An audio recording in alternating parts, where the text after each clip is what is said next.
اب بات یہ ہے کہ میں اصل میں تھوڑا سا تذبذب میں مبتلا ہوں ناظرین. آج میں سمجھ نہیں پا رہا کہ میں بات کا آغاز کہاں سے کروں, کس سمت سے کروں, کیونکہ آج جس بلند مرتبہ ہستی کی بارگاہ میں ہم سب مل کر انشاءاللہ حاضری دیں گے, وہ اتنی عظیم ہستی ہیں ناظرین کہ ان کی عظمتوں کا اور ان کی رفتوں کا کیا ہی کہنا.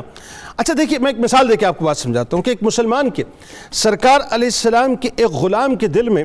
یہ تمنا اٹھتی ہے کہ کاش میں دور پیغمبر میں اٹھایا جاتا تو سرکار مدینہ صلی اللہ علیہ وآلہ وسلم اور ان کی آل پر اپنا سب کچھ قربان کر دیتا. کاش میں ریت کے ذروں کی طرح رائے محمد اور آل محمد صلی اللہ علیہ وآلہ وسلم میں بچھایا جاتا. کاش میں محمد و آل محمد صلی اللہ علیہ وآلہ وسلم کے قدموں تلے خاک ہو کر خاک مدینہ میں ملا دیا جاتا. کاش میں کوئی مٹی کا گارا ہوتا تو رسول و آل رسول صلی اللہ علیہ وآلہ وسلم کے مبارک حجروں میں لگایا جاتا. کاش میں رسول و آل رسول صلی اللہ علیہ وآلہ وسلم کی نالین پاک کا ایک تسمہ ہوتا یا کوئی لکڑی کا ٹکڑا ہوتا جو محمد و آل محمد صلی اللہ علیہ وآلہ وسلم کے مبارک ممبروں پر لگایا جاتا, اس پر سجایا جاتا. ناظرین کرام, یہ بات میں اصل میں اس لیے کر رہا ہوں, یہ تمہید آپ کو میں سمجھاتا ہوں کیوں کر رہا ہوں. یہ اس لیے کر رہا ہوں کہ اس مبارک ہستی کا تذکرہ پاک کرنے کا, یعنی اب میں اس طرف جا رہا ہوں کہ آپ یہ سوچئے کہ آپ کے ذہن میں ان کا مقام اور مرتبہ رہے, اس گفتگو میں رہے کہ جب ایک لکڑی کا تنا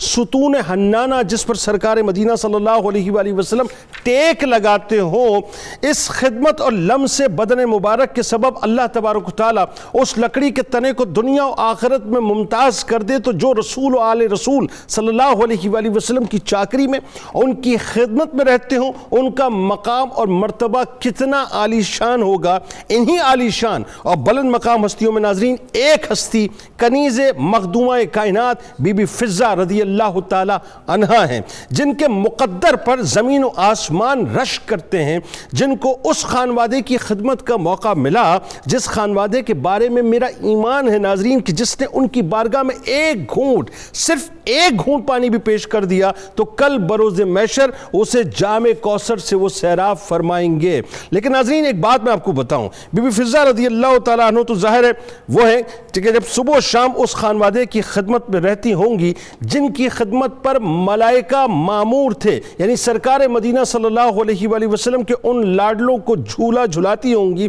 جن کو جبرائیل علیہ السلام جھولا جھلاتے تھے, لوریاں سناتی ہوں گی. ذرا سوچئے ناظرین کہ ان کا مقام اور مرتبہ کیا ہوگا. بس دل سے سبحان اللہ کی صدائیں نکلتی ہیں کہ بی بی فضہ رضی اللہ تعالیٰ عنہ تو وہ خوش بخت پاک اور بلند پایہ ہستی ہیں جن کو خود خاتم النبیین رسول کریم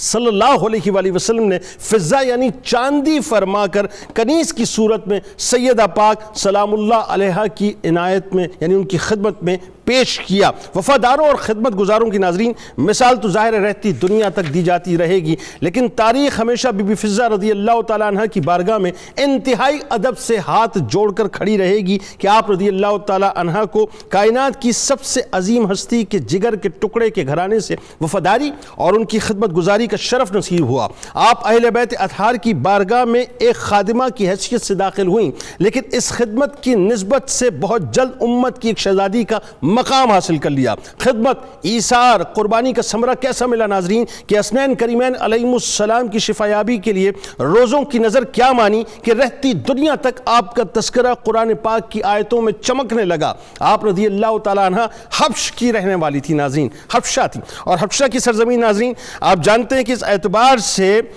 بڑی خوش نصیب ہے کہ اس سرزمین کے حضرت بلال رضی اللہ تعالیٰ عنہ بھی تھے جو کائنات کے آقا کے غلام بنے, اور وہیں کی بی بی فضہ رضی اللہ تعالیٰ عنہ ہیں جو مخدومہ کائنات کی کنیزہ بنی. آپ کامل الایمان, خوش شکل اور فصیح الکلام خاتون تھیں. خادمہ ہونے کے باوجود اپنی نیک خصائص, حسن کردار اور اہل بیت سے محبت و الفت کی بنا پر خاندان رسالت کے ہر فرد کے دل میں آپ نے جگہ پیدا کر لی تھی. ہر کوئی آپ سے خاندان کے ایک فرد کی طرح محبت کیا کرتا تھا. آپ مخلص و با وفا خادمہ تھیں کہ کئی دن فاقے میں گزارنے کے باوجود آپ رضی اللہ تعالیٰ عنہ برابر چکی پیستی رہتی تھی اور خدمت کرتی رہتی تھی, مگر کبھی کوئی شکوہ نہیں کرتی تھی اور ماتھے پر کبھی کوئی شکر نہیں آتی تھی. گویا مفلسی اور فاقوں میں بھی اپنی زندگی خندہ پیشانی سے گزارا کرتی تھی. اہل بیت اطہار علیہ السلام کی محبت و صحبت کی وجہ سے آپ رضی اللہ تعالیٰ عنہ کا دل یاد خدا میں مشغول رہتا تھا. آج ناظرین بنیادی طور پہ بس